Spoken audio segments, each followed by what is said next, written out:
Hi friends, അസ്സലാമു അലൈക്കും. Welcome to my YouTube channel Badrus kitchen.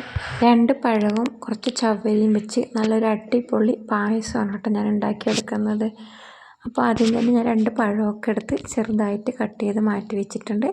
പിന്നെ അത് കുറച്ച് അണ്ടിപ്പരിപ്പും മുന്തിരിയാണ് കേട്ടോ. അപ്പോൾ അതും ഒന്ന് വറുത്ത് പോയിട്ട് മാറ്റി വയ്ക്കുന്നുണ്ട്. ഇനി ഇത് വറുത്ത് കഴിഞ്ഞിട്ട് അതേ പാനിൽ തന്നെ ഈ മുറിച്ച് വെച്ച ഏത്തപ്പഴം ഉണ്ടല്ലോ, അതും നല്ലപോലെ ഒന്ന് ചൂടാക്കി എടുക്കുന്നുണ്ട് കേട്ടോ. അപ്പോൾ എത്ര ഏത്തപ്പഴം വേണമെങ്കിലും ഇടാം കേട്ടോ. അപ്പോൾ ഞാൻ കുറച്ചാണ് ഇവിടെ ഉണ്ടാക്കുന്നത്. പിന്നെ ഇത് ശർക്കരയാണ് കേട്ടോ.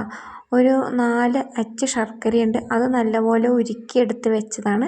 അതിനുശേഷം ആ ഉരുക്കി വെച്ച ശർക്കര ഈ പഴത്തിലേക്ക് ഒഴിച്ചു കൊടുത്തിട്ട് അതൊന്നിങ്ങനെ തിളച്ച് വറ്റി വരാൻ വേണ്ടി വെച്ചിട്ടുണ്ട് കേട്ടോ. പിന്നെ അടുത്തത് ചവ്വരിയാണ് കേട്ടോ. ഇത് ചവ്വരി നല്ലപോലെ വേവിച്ചിട്ട് ഒരു 5-6 പ്രാവശ്യം നല്ലപോലെ കഴുകിയെടുത്തതാണ് കേട്ടോ. അതിൻ്റെ ഒരു പശവശപ്പൊക്കെ ഉണ്ടല്ലോ, അതൊക്കെ ഒന്ന് പോയി കിട്ടാൻ വേണ്ടി നല്ലപോലെ കഴുകിയെടുത്തതാണ്. ഇത് പാലാണ് കേട്ടോ. ഒരു കവർ പാലാണ് ഞാൻ എടുത്തിട്ടുള്ളത്. അത് നല്ലപോലെ കാച്ചി വെച്ചതാണ് കേട്ടോ, തിളപ്പിച്ചിട്ട്. അപ്പോൾ ഈ ചവ്വരിയിലേക്ക് ഈ കാച്ചിയ പാല് ഞാൻ ഒഴിച്ചു കൊടുക്കണം. ശേഷം നമുക്ക് ആ ചവ്വരിയൊക്കെ നല്ലപോലെ ഒന്ന് ഉടച്ചെടുക്കണം കേട്ടോ. ഒന്ന് കട്ട കുത്തിയിരിക്കുന്നുണ്ടാവും. എന്നിട്ട് സ്റ്റവ് ഓൺ ചെയ്തിട്ട് വെച്ച് കൊടുത്തിട്ട് നല്ലപോലെ ഇങ്ങനെ ഇളക്കിയെടുക്കണം കേട്ടോ. അങ്ങനെ ഇത് നല്ലപോലെ മിക്സ് ആയതിന് ശേഷം ഈ നേന്ത്രപ്പഴം ഉണ്ടല്ലോ, ഏത്തപ്പഴം ശർക്കരപ്പാനിയൊക്കെ ഒഴിച്ച് കുറുക്കിയത് അതും കൂടെ ഈ കൂട്ടിലേക്ക് അങ്ങോട്ട് ഒഴിച്ചു കൊടുക്കണം. എന്നിട്ട് വീണ്ടും നല്ലപോലെ അങ്ങോട്ട് ഇളക്കണം കേട്ടോ, മിക്സ് ചെയ്യണം. അപ്പോൾ തീയൊക്കെ സ്ലോവിൽ വേണം കേട്ടോ. അടുപ്പിലാകുമ്പോൾ തീയൊക്കെ സ്ലോ ആക്കിയിട്ട് വേണം വെക്കാൻ, കൂട്ടി വെക്കരുത് കേട്ടോ.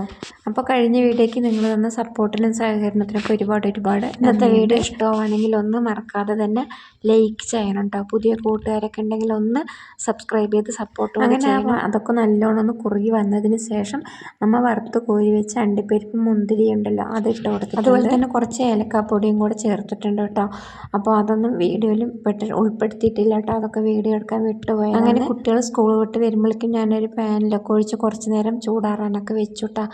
എന്നിട്ട് ആ ഗ്ലാസ്സിലൊക്കെ ഒഴിച്ചെടുക്കുന്നുണ്ട്. അപ്പോൾ 4 മണിക്ക് കുട്ടികളൊക്കെ സ്കൂൾ വിട്ട് വരുമ്പോൾ അതുപോലൊക്കെ ഉണ്ടാക്കിയ നല്ല അടിപൊളി പായസമാണ്. ചില ഭാഗങ്ങളിൽ ഇതിന് പാൽവാഴയ്ക്കാന്നും പറയും കേട്ടോ.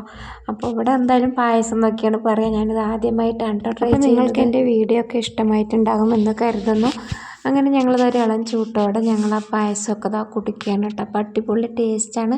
വീട്ടിലുള്ള കുറച്ച് സാധനങ്ങൾ വെച്ചിട്ട് നമുക്ക് സിമ്പിളായിട്ട് ചെയ്യാൻ പറ്റിയതാണ് കേട്ടോ. ചവ്വരിയും പഴവും പിന്നെ ശർക്കര ഇല്ലെങ്കിൽ പഞ്ചസാര വേണമെങ്കിലും അതിന് പകരമായിട്ട് നമുക്ക് ഇട്ട് കൊടുക്കാം. പെട്ടെന്നൊരു പായസമൊക്കെ കുടിക്കണം തോന്നിയാൽ ഇതുപോലെയൊക്കെ നമുക്ക് ചെയ്തെടുക്കാൻ പറ്റും കേട്ടോ. വീട്ടിലൊക്കെ ഉള്ള സാധനങ്ങൾ വെച്ചിട്ടൊക്കെ സിമ്പിളായിട്ടൊക്കെ ചെയ്തെടുക്കാൻ പറ്റും. അപ്പോൾ ഇതുപോലെ ഉണ്ടാക്കാത്തവരൊക്കെ ഉണ്ടെങ്കിൽ ഒന്ന് ട്രൈ ചെയ്ത് നോക്കിക്കോളൂ കേട്ടോ. അപ്പോൾ നല്ലൊരു വീഡിയോ ആയിട്ട് നമുക്ക് വീണ്ടും കാണാം.